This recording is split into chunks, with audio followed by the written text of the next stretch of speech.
Hey, what is up guys, I'm KBHD here. We all know plenty of smartphones come out every year. Clearly 2015 was no exception to that rule. So this video is your one-stop shop for picking one. This video will hopefully give you all the information you need to be able to confidently sign that contract with a great choice in a smartphone. So of all the smartphones released during 2015, these are gonna be the best in each category. And as I do for the Smartphone Awards, I'm gonna give you guys a first place, best overall option, but also a second place, also still pretty good, the runner-up, and then an honorable mention or two to round it out. So this is the Smartphone Awards 2015. So first up, we got the top big phones of the year.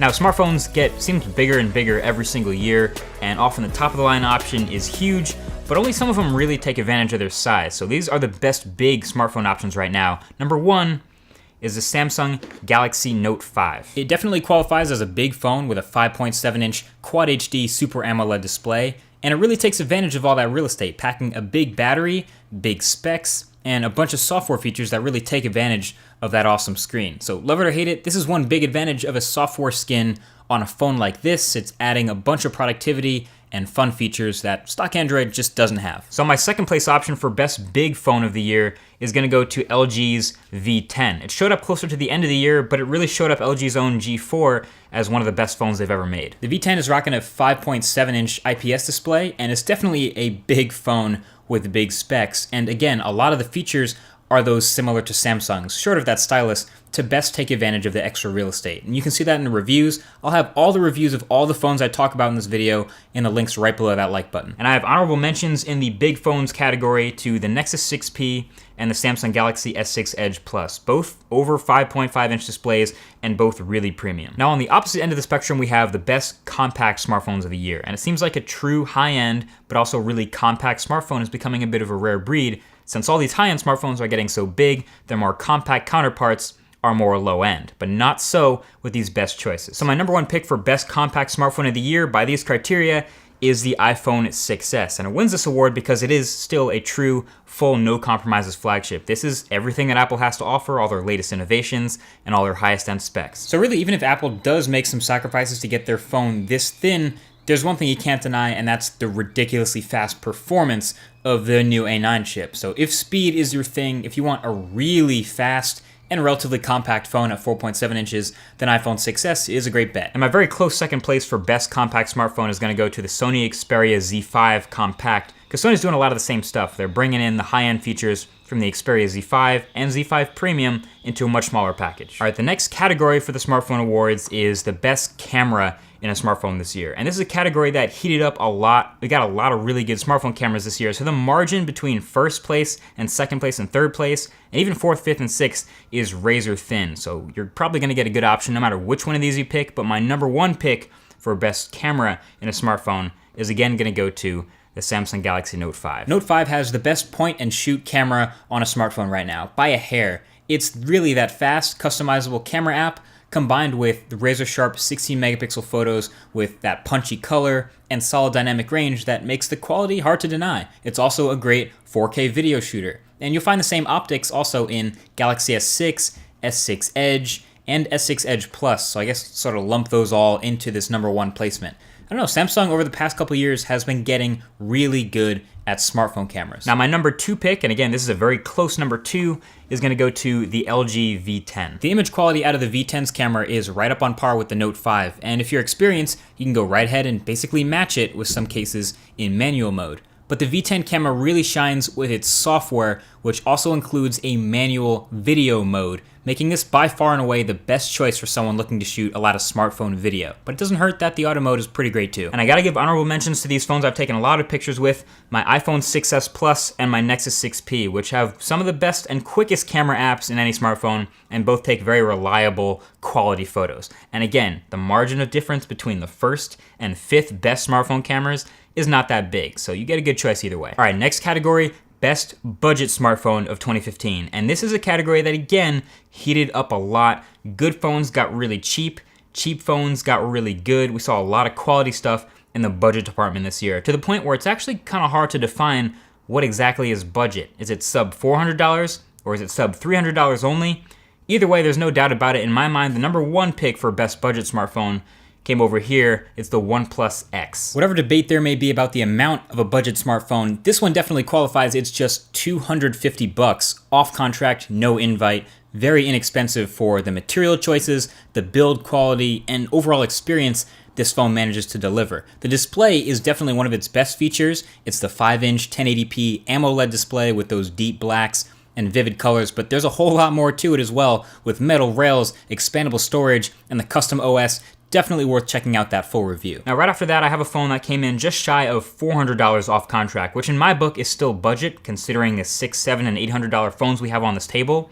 So I'm gonna give that second place to the new Moto X Pure. This is one of the more important phones of the year because of the precedent it's set for flagship phones not having to be super expensive. When it came out, it was the highest end phone Motorola made, a legit flagship, high-end specs, 21 megapixel camera, and near stock Android with a few Moto extras, but yet it sits on the shelf at a super competitive price, and I think that played a big part as a spark plug for a lot of the budget-focused phones we saw come after it. Now, rounding out the best budget stuff of the year, I got two more you could consider sort of pseudo-budget depending on the way you look at it, but I gotta hand it to the OnePlus 2 and the Nexus 5X. OnePlus 2 was daily driver quality for me for a while with a lot of those custom software features I love and a solid build, again at $389. And the Nexus 5X is your pure stock Android phone, even taking the same camera optics from the higher-end Nexus 6P and putting them all in a lightweight $329 package. All right, so the next category in Smartphone Awards is a new one for this year in 2015, and it's battery life. Best battery life in a smartphone. And I'm adding this specifically because I'm seeing it neglected in the highest end flagships in favor of stuff like thinness and other features we may or may not like or need. So I'm rewarding the ones that don't do that. And my number one pick is gotta go to the Motorola Droid Max. Battery life was the main focus on the Droid Max 2. Moto boasts 2 days of battery, and while I can't exactly vouch for all of that, it is rocking a 3,630 milliamp hour cell, so huge on paper, and a legit all-day smartphone with that 1080p display, and a near-stock Android experience. If you're one of those people who demands 5.5 hours of screen on time, or is constantly using your phone for heavy stuff like navigation, or Periscope, or anything that kills your battery, Max 2. Now I have a second place in the battery life department, and that's because after recent Android M updates, Nexus 6P is getting me some of the best battery life I've ever had on a high-end smartphone. I'm getting like near 5 hours of screen on time now, so that's awesome to see. And I also gotta give a shout out to LG for not coming out with just one, but two high-end smartphones with removable batteries. The LG V10 and the LG G4 both have big removable batteries, and that's pretty much the fastest form of quick charge you can have. Now the next category is a little favorite of mine. It's the Most Improved Award for company that improved the most this year, and there's a couple guys I could give this to, but right now the number one most improved, I think by far in my opinion, is BlackBerry again with the BlackBerry Priv. My full review of this one says it all, but it's again by far the best BlackBerry ever and the most competitive one in a long time. It's unfortunately still really expensive and still definitely not for everyone with the version of Android it's running with a whole bunch of its customizations and the slider keyboard, that form factor, but it's I guess refreshing in a weirdly throwback way to see BlackBerry continuing to get better. So now I have a category called the Design Award, and last year I called it like the craziest design. This year I just want to reward the best design in my opinion. And there's a bunch of smartphones on this table. You may or may not be able to identify most of them by the way they look on the back, but some of them are more striking than others, and some of them are more industrial than others, and I gotta reward that. So my favorite right now of this year is the Samsung Galaxy S6 Edge Plus. In a sea of black slab phones, not gonna lie, it would be pretty easy for almost any slightly unusual one to stick out, but this one is just pretty. Even if it's not gold, the sloping edges and the display melting over right before the metal rails is dope. I hope we see another Edge phone from Samsung next year. I have runner-ups in this design category to phones that had particularly awesome displays this year on the front of them. First of all being the Motorola Droid Turbo 2. This guy has a shatterproof display, legit, and yes, I can vouch that it survives real drops. And the other one is the Sony Xperia Z5 Premium, rocking a full freaking 4K display. It's super early for these, but when it kicks into full 4K, it looks dope. I made a video all about that screen. Now next up is an award I hate to have to give, but I always will.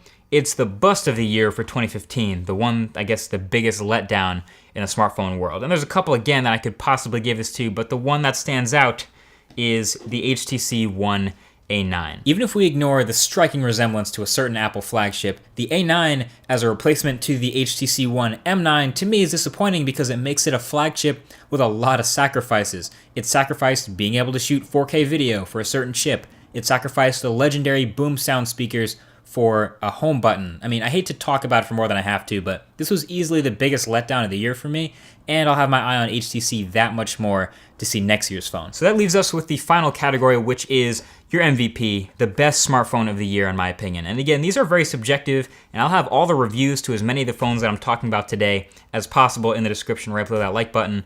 But the best phone of the year is the best overall contender, and it's often one that I use for the longest period of time during the year for that exact reason.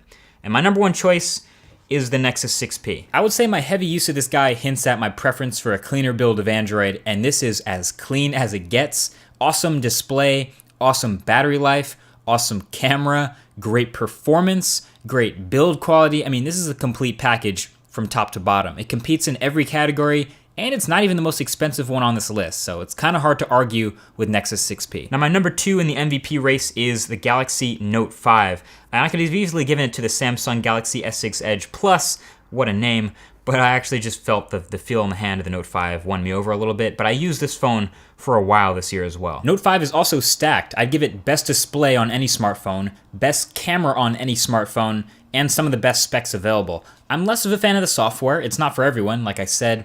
And this also happens to be a super fingerprint magnet, one of the slipperiest phones of all time. But, you know, skin will clean that right up, and I used this phone for a while this year as well. And I got a couple honorable mentions in the MVP race this year, just for a couple of different reasons. First is the Moto X 2015. Like I said earlier, this guy set a precedence for what you can do on a budget. And I feel like during the year after this came out, we actually saw more quality budget smartphones start to appear, and competitive pricing for flagships overall now is even more of a big deal. My second honorable mention is the iPhone 6s and 6s Plus. And that's simply because they're the fastest phones I've used this year. Apple, I don't know what exactly you did with that A9 chip, but iOS just flies. I love it. And I can't forget to shout out Microsoft's 950 XL, which was by far and away the best Windows Phone choice of this year. And let me know if you guys want to see a full review of that, but I think that's the pretty easy choice. So there you have it, guys. There was clearly a lot of great smartphones released in 2015, and the choice is there for almost everyone. So whether you need something with a particularly great camera for photos and videos, or you need a really long battery life if you travel a lot, or you need a particularly compact or a large phone, depending on your taste, the choice is there. You'd be kind of hard-pressed to go wrong with one of the ones we talked about in this video. So there you have it. And if you know someone who might be in the market for buying a smartphone, you probably want to share this video with them to save you a lot of time and explaining. Thanks for watching this one, and I'll talk to you guys in the next one. Peace.